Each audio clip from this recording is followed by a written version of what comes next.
Boleh. Ni Cikgu Sarah, kenapa?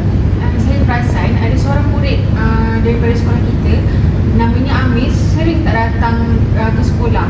Saya risau dengan prestasinya kerana saya tengok prestasinya makin lama makin merosot. Oh, Amir. Saya pun ada lihat rekod kehadirannya. Tapi kita ni sebagai guru, kita tak boleh terus menghukum. Jadi saya pun telah fikir panjang. Saya rasa kita perlu buat ziarah cakna untuk kita faham situasi sebenar keluarganya sebelum kita menghukum dia. Betul, saya setuju dengan cikgu. Cikgu rasa bila kita boleh pergi ya? Mungkin hari Khamis. Okey, baik. Nanti saya uruskan angkutan untuk pergi ke sana. Okey, boleh. Siapa tu?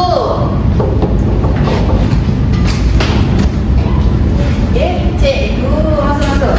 Assalamualaikum. Salam. Maaflah, saya tengah kemas ni. Oh, cikgu tak apa. Bolehkah kita duduk bawah je? Boleh. Ada Okey. Ya, cikgu kenapa tu?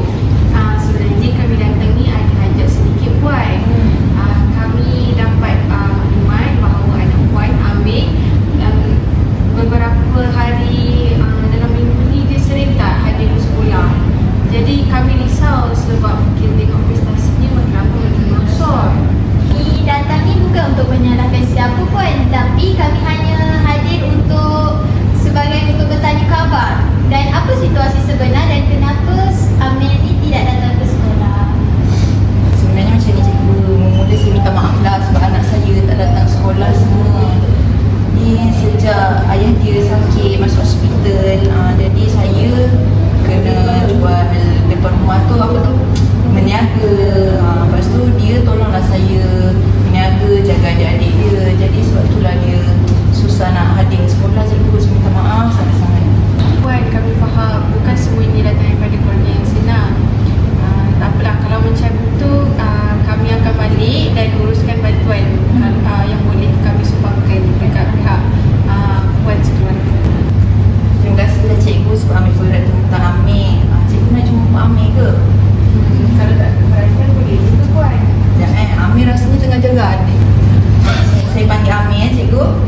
Amir, mari sini. Cikgu datang ni. Ya ibu, kenapa tu? Kejap ibu. Oh cikgu. Duduk sini. Ni cikgu ni datang sebab dia bagi tahu yang Amir tak datang sekolah. Amir, boleh cikgu tahu kenapa kamu tak datang sekolah? Minta maaf cikgu.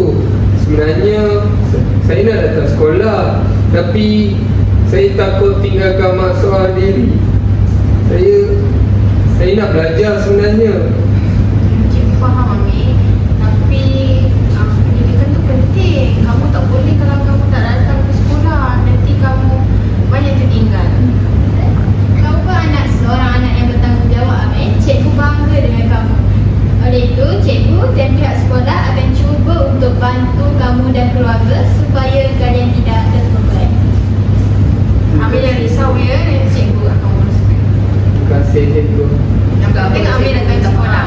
Minta maaf cikgu. Saya akan siapkan kerja rumah saya sendiri. Terima kasih puan. Terima kasih puan yang boleh menerima kehadiran kami. Sekarang ada permasalahan, puan boleh tukar kami ya. Minta maaf ya cikgu atas kurang saya dan anak saya. Okey, terima kasih cikgu. Kami balik dulu ya. Okey. Berat mata memandang, berat lagi bahu yang memikul. Untuk episod bersamamu kali ini, kita akan menyantui dan melihat bagaimana di sebalik kepesatan dan juga pembangunan yang ada di sekeliling kita, namun masih lagi ada individu yang memerlukan bantuan. Berbumbu